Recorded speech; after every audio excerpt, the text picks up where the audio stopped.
아버님, 그 비행기를 타지 마세요. 한국으로 가면 당신의 딸은 살 수 없을 겁니다.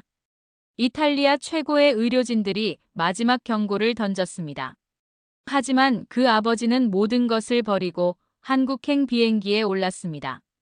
그리고 6주 후 불가능한 일이 일어났습니다. 유럽 전체가 포기한 그 딸이 살아 돌아온 것입니다. 내 딸을 살린 건 한국의 의학이 아니었습니다. 그건 한국 사람들이었습니다. 이탈리아 보건복지부 차관 마르코 벨라르디의 눈물 어린 고백, 그의 이야기를 지금 시작합니다. 잠시 좋아요와 구독 눌러주시면 영상 제작에 큰 힘이 됩니다.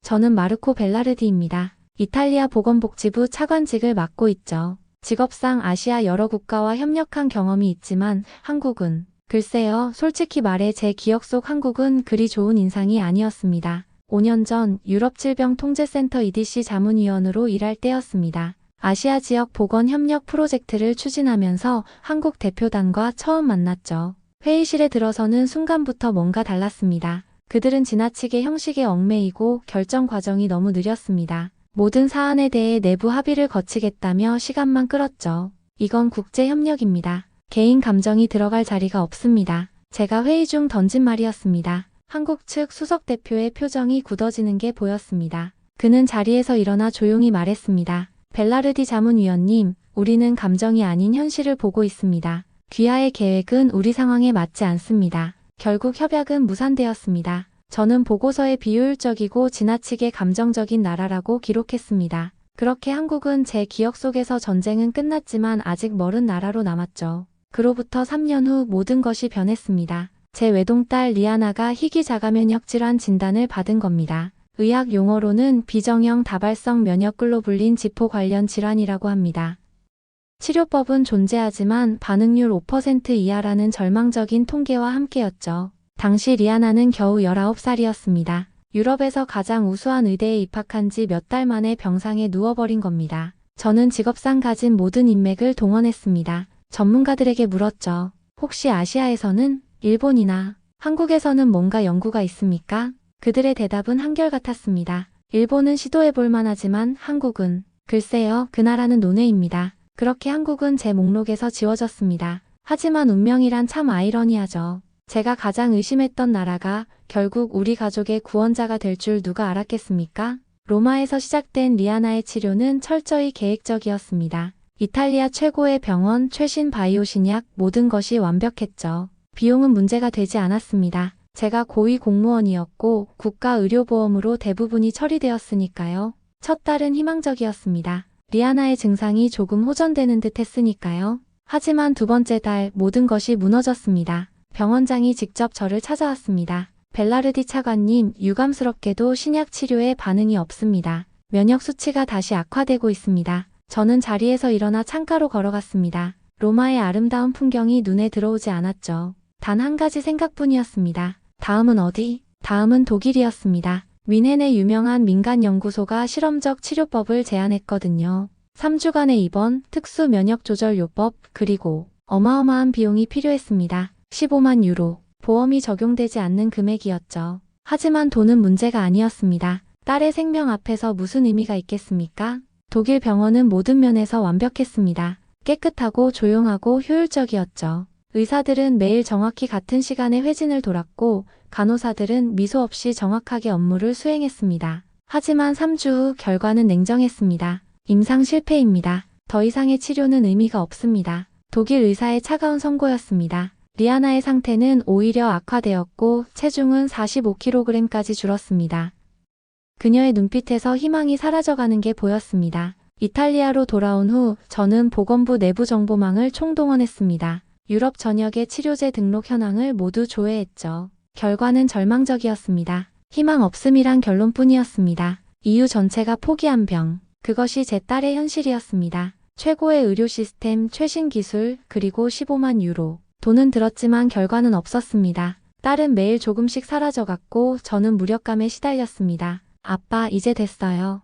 더 이상의 실험은 그만해요. 그냥 호텔 뷔페나 실컷 먹으러 가요. 마지막으로 리아나의 말에 제 심장이 멈추는 것 같았습니다. 이것이 패배를 인정하는 순간이었습니다. 유럽의 의학이, 제가 그토록 믿었던 서구의 과학이 제 딸을 구하지 못했습니다. 리아나의 상태는 날이 갈수록 악화되었습니다. 단순한 신체적 쇠약만이 아니었습니다. 그녀의 정신도 함께 무너져 내리고 있었죠. 병원 침대에 누워 창밖만 바라보던 어느 날 리아나가 갑자기 말했습니다. 아빠, 나 죽을 거야. 알고 있잖아요. 가슴이 찢어지는 순간이었습니다. 제가 뭐라고 대답했는지도 기억나지 않습니다. 그저 그녀의 마른 손을 꼭 잡았던 것만 기억나죠. 그냥 남은 시간 동안 맛있는 것 먹고 싶어요. 호텔 뷔페나 먹으러 가요. 다이어트 할 필요도 없잖아요. 어차피. 아이의 체념에 찬 웃음소리가 병실에 울려 퍼졌습니다. 저는 그 자리에서 결심했습니다. 포기하지 않겠다고. 절대로. 부서로 돌아온 저는 모든 것을 내려놓고 의료 이민 가는 국가 리스트 작성을 지시했습니다. 미국, 스위스, 싱가포르, 일본. 모든 선진국의 의료 기술과 임상 현황을 조사하라고 했죠. 그리고 보건부 인턴들에게는 희귀 면역질환 치료법에 관한 최신 논문들을 수집하도록 했습니다. 사흘 뒤 젊은 인턴 하나가 제 사무실 문을 두드렸습니다. 파란색 폴더를 들고 있었죠. 차관님, 의외의 결과가 나왔습니다. 그가 내민 폴더에는 최근 3년간 비정형 면역질환 관련 논문 목록이 있었습니다. 놀랍게도 목록 맨 위에 한국 연구팀의 이름이 있었습니다. 서울대학교 병원 연구팀이 이 분야를 주도하고 있습니다. 지난 2년간 발표된 논문 중 가장 많은 인용 횟수를 기록했고 임상 3상이 진행 중입니다. 저는 자리에서 벌떡 일어났습니다. 순간적으로 과거의 불쾌한 기억이 떠올랐죠.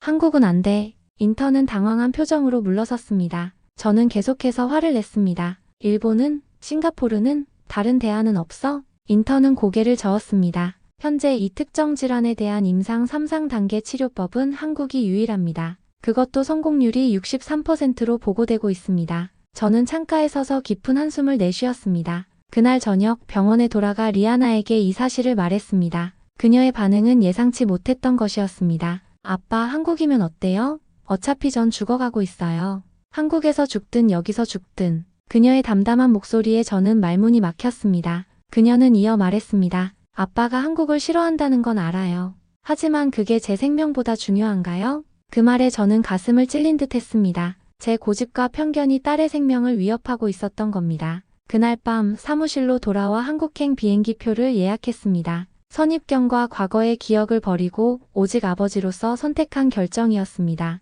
인천국제공항에 도착한 순간 저는 여전히 반신반의했습니다. 공항은 놀라울 정도로 깨끗했고 효율적이었지만 제 마음속에는 여전히 의문이 남아있었죠. 이게 뭐가 대수야? 공항이 깨끗한 게 의학적 성과와 무슨 상관이람? 리아나는 휠체어에 앉아 주변을 호기심 어린 눈으로 바라보고 있었습니다. 지난 몇 달간 보지 못했던 생기가 그녀의 눈에 돌아온 것 같았죠. 단순한 환경 변화가 가져온 작은 희망의 불씨였을까요? 공항에서 호텔까지 가는 길은 묘하게 인상적이었습니다. 도로는 깨끗했고 체계적인 교통 시스템이 눈에 띄었습니다. 택시 기사는 영어를 완벽하게 구사하지는 못했지만 뜻밖에도 저희를 위해 이탈리아어로 벤베누토 환영합니다 라고 말했습니다. 작은 제스처였지만 그 순간 저는 왠지 모를 편안함을 느꼈습니다. 호텔에 도착하자 직원들이 리아나를 위해 특별히 준비해 놓은 것들이 있었습니다. 휠체어 접근이 용이한 방과 그녀의 상태를 고려한 추가 베개들. 체크인 중 한 직원이 리아나에게 다가와 말했습니다. 아이도 우리의 귀한 손님입니다.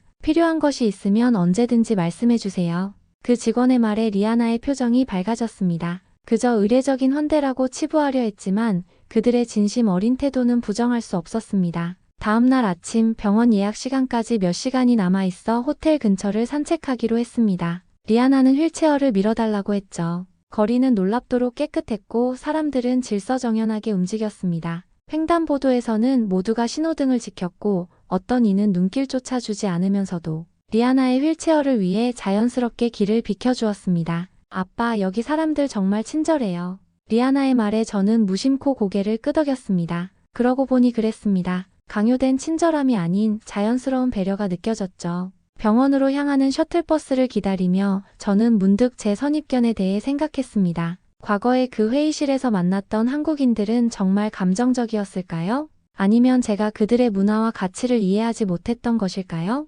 셔틀버스 안에서 리아나가 제 손을 꼭 잡았습니다. 아빠, 이 선택이 맞았어요. 느낌이 좋아요.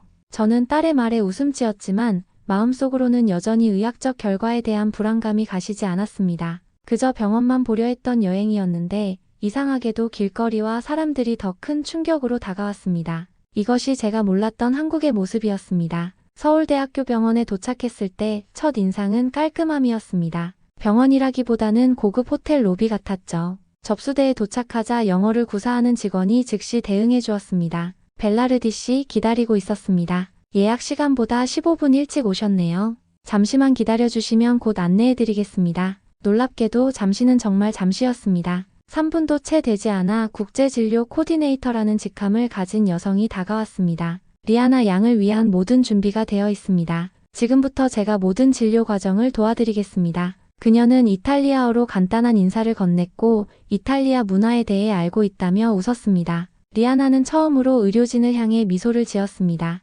놀라운 것은 대기 시간이 전혀 없다는 점이었습니다. 유럽에서 전문의를 만나려면 보통 30분에서 1시간은 기다리는 것이 일상이었는데 여기서는 정확히 예약 시간에 의사를 만날 수 있었습니다. 담당 의사 김 교수는 완벽한 영어로 리아나의 상태에 대해 설명했습니다. 더 놀라운 것은 그의 태도였습니다. 그는 저와 리아나를 환자가 아닌 동반자로 대했습니다. 모든 검사 결과와 치료 계획을 상세히 설명하며 우리의 의견을 물었죠. 벨라르디 씨, 유럽에서 받은 치료에 대해 리아나가 어떻게 반응했는지 자세히 알려주세요. 그 정보가 저희 치료 계획에 매우 중요합니다. 의사가 환자의 경험을 중요시한다는 사실이 신선했습니다. 그는 리아나에게 직접 질문했고 그녀의 말에 진지하게 귀를 기울였습니다. 첫날 기본 검사가 모두 끝난 후 김 교수는 다음 단계를 설명했습니다. 내일 특수 면역 검사를 진행하고 그 결과에 따라 맞춤형 치료 계획을 수립하겠습니다. 오늘 검사 비용은 32,000원입니다. 저는 순간 환율 계산에 혼란이 왔습니다. 이탈리아에서 이 정도 검사를 받으면 보통 400유로 정도 예상했는데 죄송합니다만 32,000원이요? 그게 몇 유로인가요?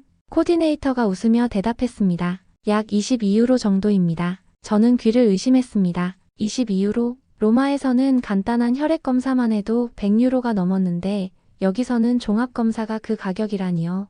호텔로 돌아가는 길 리아나가 조용히 말했습니다. 아빠 여기 살면 안 돼요? 저는 웃음이 나왔습니다. 그리고 이내 깊은 생각에 잠겼습니다. 진료비, 친절함, 정확성. 이 모든 것이 한 번에 이루어지는 이곳은 도대체 어떤 나라인지. 유럽의 고위 공무원으로서 저는 자랑스러움보다는 당혹감을 느꼈습니다. 이 나라 뭐지? 호텔 로비에 들어서며 저는 중얼거렸습니다. 저도 모르게 나온 말이었지만 그 순간 제 마음속에서 무언가가 바뀌고 있었습니다. 다음 날 병원에서는 특수 면역 검사가 진행되었습니다. 김 교수는 검사 결과를 보더니 흥미로운 제안을 했습니다. 벨라르디 씨, 저희 병원에서 현재 진행 중인 임상 3상 프로그램이 있습니다. 인공지능 기반 맞춤형 항체 요법인데 리아나의 상태에 적합할 것 같습니다. 저는 갑자기 경계심이 올라왔습니다. 임상시험이라니 결국 실험 대상으로 삼으려는 건가 싶었죠. 교수님, 제 딸을 실험 대상으로 삼으려는 겁니까? 그는 차분히 대답했습니다.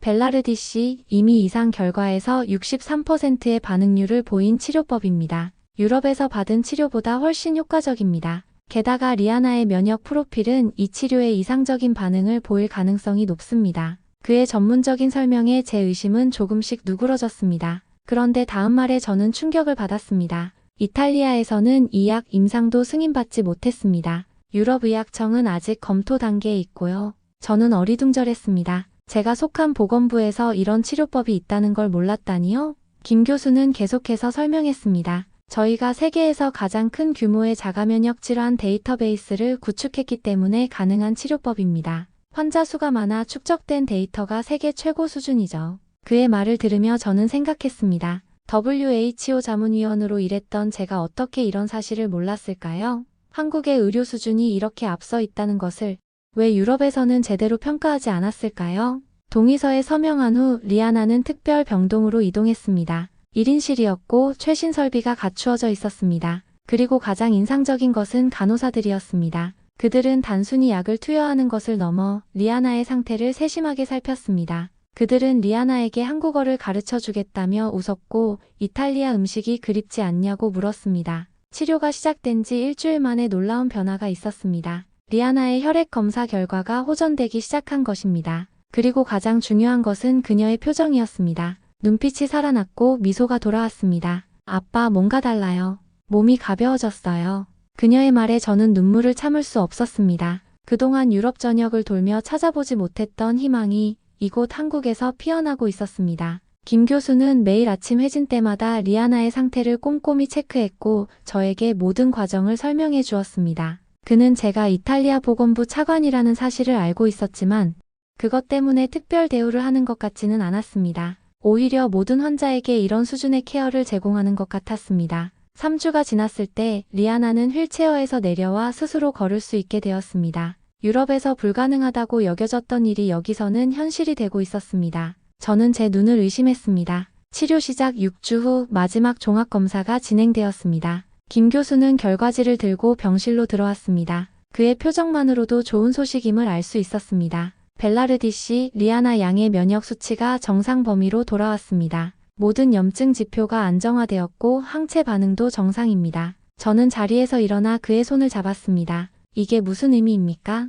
완치라는 건가요? 김 교수는 미소를 지으며 고개를 끄덕였습니다. 네, 현재로서는 완치로 볼 수 있습니다. 물론 6개월마다 정기검진을 받아야 하고 혈액 검사를 통해 상태를 모니터링해야 합니다. 하지만 더 이상 약물 치료는 필요 없습니다. 리아나는 침대에서 뛰어내려 김 교수를 껴안았습니다. 그 순간 저는 감정이 북받쳐 창밖만 바라보았습니다. 감사함, 안도감, 그리고 부끄러움. 그동안의 제 선입견이 얼마나 잘못되었는지 깨달았기 때문입니다. 교수님, 한 가지 질문이 있습니다. 제가 진지하게 물었습니다. 도대체 어떻게 가능합니까? 유럽 최고의 병원들이 포기한 병을 어떻게 치료할 수 있었나요? 김 교수는 잠시 생각하더니 대답했습니다. 기술적인 차이라기보다는 이 나라 사람들 덕분입니다. 우리는 환자 한 명 한 명을 단순한 진료 대상이 아닌 함께 문제를 해결해 나가는 동반자로 봅니다. 그리고 우리에겐 어떻게든 해결하자는 DNA가 있습니다. 불가능해 보이는 문제도 포기하지 않죠. 그의 말에 제 눈에서 눈물이 흘렀습니다. 과거 그 회의실에서 제가 감정적이라고 판단했던 한국인들, 그들의 그 감정이 결국 제 딸의 생명을 구한 것이었습니다. 교수님, 고백할 게 있습니다. 저는 한국에 대한 좋지 않은 선입견을 가지고 있었습니다. 하지만 이제 알겠습니다. 한국은 의료가 아니라 사람으로 저를 이겼습니다. 퇴원 절차를 밟으며 저는 총 진료비에 다시 한번 충격을 받았습니다. 모든 비용을 합쳐도 유럽에서 받았던 치료의 10분의 1에 불과했습니다. 어떻게 이런 고품질의 의료 서비스를 이렇게 저렴하게 제공할 수 있는지 이해가 되지 않았습니다. 리아나는 퇴원하는 날 간호사들과 포옹하며 작별 인사를 나눴습니다. 한 간호사는 리아나에게 작은 선물을 건네며 말했습니다. 다시 오지 않기를 바랍니다. 건강하게 지내세요. 그 순간 저는 깨달았습니다. 가장 미덥지 않았던 나라가 결국 제 인생을 구했다는 사실을요. 제 딸이 살아났는데 의료비는 유럽의 10분의 1, 그리고 무엇보다 그들의 진심 어린 케어는 금액으로 환산할 수 없는 것이었습니다. 이탈리아로 돌아온 후 저는 곧바로 보건부에 특별 보고서를 제출했습니다. 제목은 한국형 공공의료 모델 도입 제안이었습니다. 보고서에는 한국의 의료 시스템 특징, 효율성, 그리고 비용 효과성에 대한 상세한 분석이 담겨 있었죠. 회의실에서 이 보고서를 발표할 때 대부분의 동료들은 의심의 눈초리로 바라보았습니다. 한 고위 관료는 비웃음을 지으며 말했습니다. 벨라르디, 아시아에 가서 세뇌라도 당했나? 우리 유럽의 시스템이 세계 최고라는 건 누구나 아는 사실이야. 그때 저는 리아나의 의무 기록과 사진을 꺼내 보여주었습니다. 전과 후의 변화는 극적이었습니다. 희망 없이 병상에 누워있던 소녀가 건강하게 웃고 있는 모습, 그리고 임상 수치들의 놀라운 변화. 이건 내 딸의 이야기입니다. 유럽 전체가 포기한 아이를 한국이 살렸습니다. 기적은 기술이 아니라 시스템에서 왔습니다. 순간 회의실이 조용해졌습니다. 이어서 저는 한국의 의료 시스템의 장점을 설명했습니다. 국가 주도의 보험 체계, 표준화된 진료 프로토콜, 그리고 무엇보다 환자 중심의 진료 문화. 우리는 너무 오랫동안 자만에 빠져 있었습니다. 유럽 의료의 우수성을 당연시했죠. 하지만 세계는 빠르게 변하고 있습니다. 우리가 배우지 않으면 곧 뒤처질 것입니다. 보고서는 논란을 일으켰지만 점차 지지자들이 늘어났습니다. 특히 젊은 의사들과 연구자들은 한국 의료 시스템에 큰 관심을 보였습니다. 저는 이 흐름을 이어가기 위해 한국-이탈리아 의료 협력 프로그램을 제안했고 마침내 승인을 받았습니다. 그리고 6개월 후 리아나의 정기 검진을 위해 다시 한국을 방문하게 되었습니다. 이번에는 다른 마음으로 왔습니다. 불신과 의심이 아닌 존경과 감사의 마음으로요.